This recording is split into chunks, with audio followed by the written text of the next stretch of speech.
Apple sells many different MacBooks. We have the MacBook Pro, MacBook Air, M1, M2, M3, and it could be very complicated to the average consumer. That is where this video comes in handy. Which MacBook is right for you? Recently, we just got the M3 MacBook Air. I think it's safe to say that I don't think we're gonna get any more MacBooks for the year. Now, I could be wrong, I'm not Apple, but we just recently got the M3 Pro and M3 Max back in October of last year. And of course, we just got the new MacBook Air. So I think this should be it. No matter which MacBook you go with, it's still gonna be an amazing machine. It's just a matter of which class are you. But without further ado, let us begin. If you happen to be new around here, make sure you guys subscribe, like, and comment. It really goes a long way. And I actually want to start off with the M1 MacBook Air. Apple recently just discontinued this, but you can pick it up at the Apple Certified Refurbished store. I made an entire video about should you buy Apple Certified Refurbished, and spoiler alert, it's really, really good. It's essentially a new machine, but it's an entirely new chassis, but all the components inside of it are second-handed, or it was owned it by the previous owner, but they returned it to Apple, and Apple would just basically replace the shell, replace the battery, and you could still get Apple Care. So you are getting an absolute bargain by going with Apple Certified Refurbished, and you could pick up an M1 MacBook Air for about $700, which is a steal. And when this came out, it was already dated, because this design, you could date it all the way back to 2018 or even 2016. This is an incredible machine. To be 4 years old, there's no denying that the MacBook Air M1 is still blazingly fast to this day. And I think for most people who buy an Air are the people who are going to school, or you just need something simple. You want the most affordable way to get a MacBook without breaking the bank,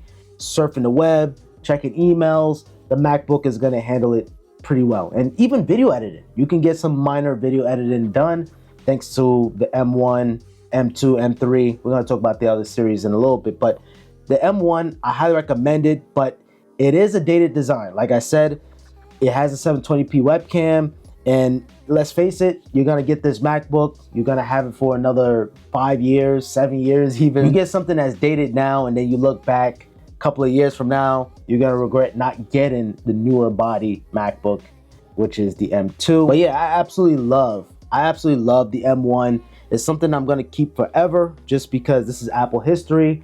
It's just taking that same classic MacBook Air design that we know and love, and just putting the M1 chip, which made the MacBook even better. It's fanless, it doesn't overheat too much, and it can handle those Chrome tabs pretty well. I love the M1 Air and all, but do I recommend anyone buying this? Yes, only if you're on a tight budget, you just need a working computer, you don't care about the design, or the new design that is.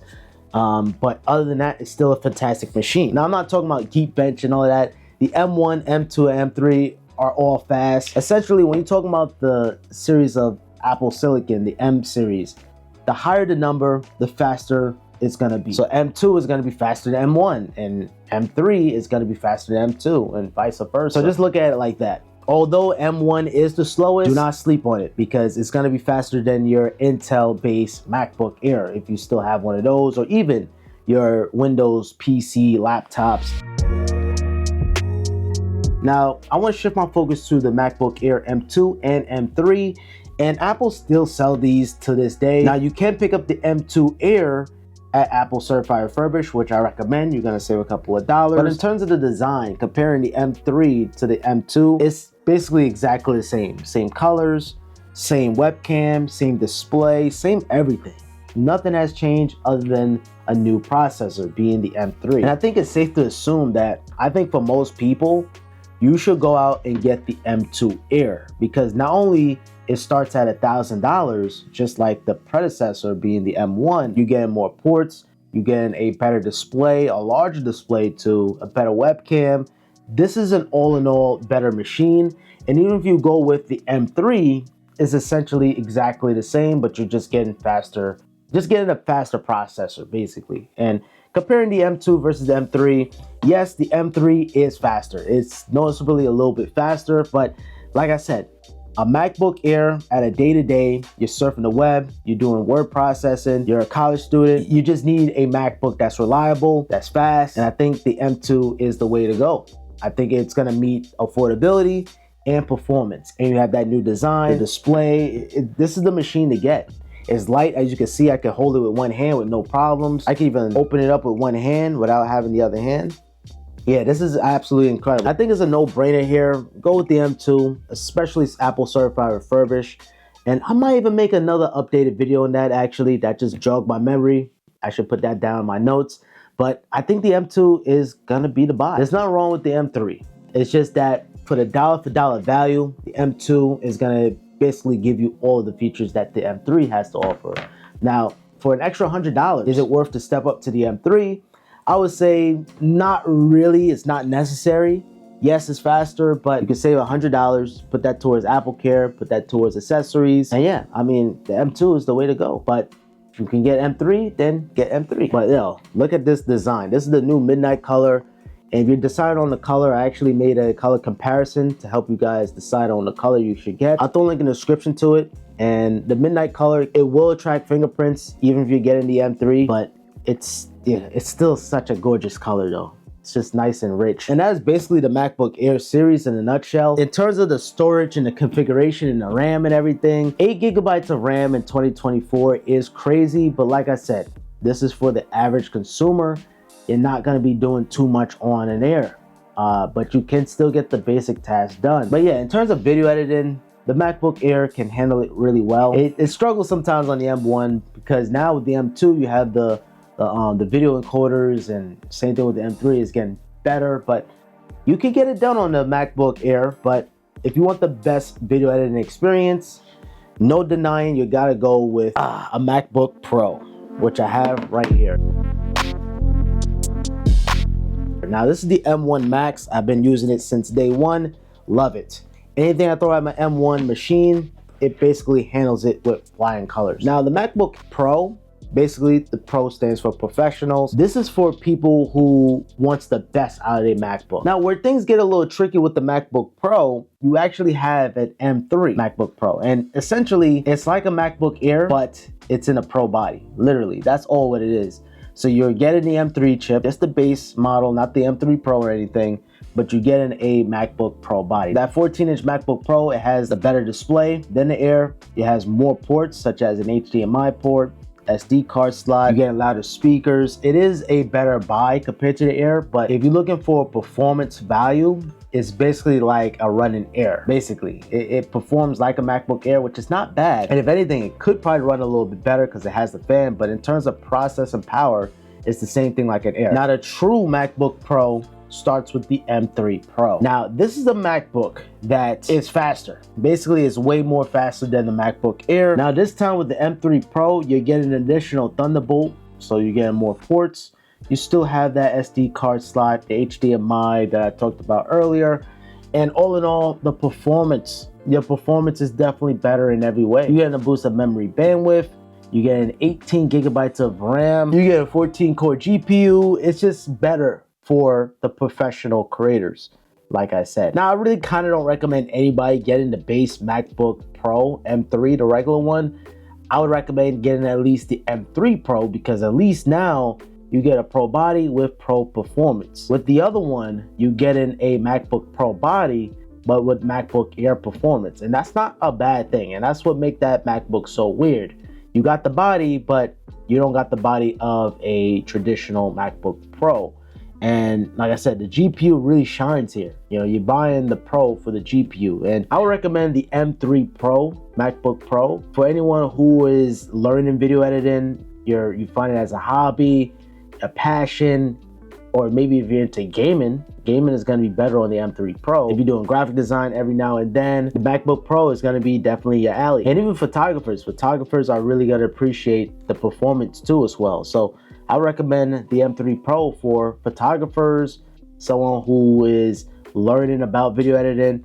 I think that's going to be a good machine. And I'm going to talk about the screen sizes towards the end because you have the 14-inch versus 16-inch. And on the Air, you have the 13-inch versus the 15-inch. I'm going to talk about that towards the end. Now, if you think that's good, wait until you see the M3 Max.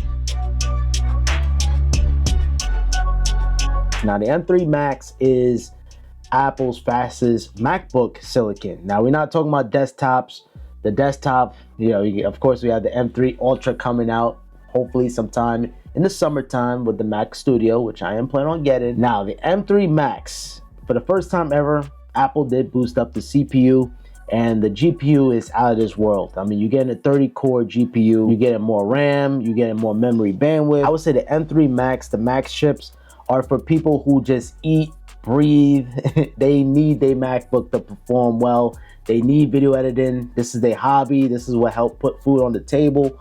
The MacBook M3 Max is gonna be your alley. Somebody like me who's a full-time creator on YouTube, you want the Max everything. You want something that's fast, everything is time sensitive, and that's where the M3 Max come into play. And I would say no matter what, all of these MacBooks are pretty good. It's just a matter on who you are. I mean, I have so many MacBooks, it's unbelievable. I mean, I got so many. And I appreciate how light the MacBook Air is opposed to the MacBook Pro, but no matter which MacBook you go with, you're really not gonna go wrong with either or. There's a MacBook for everyone. You know, you go with the M1 if you're looking for affordability. You want the cheapest way to get into the Mac. While I don't recommend Intel, any of the Intel Macs, I would not recommend buying. Start with M1.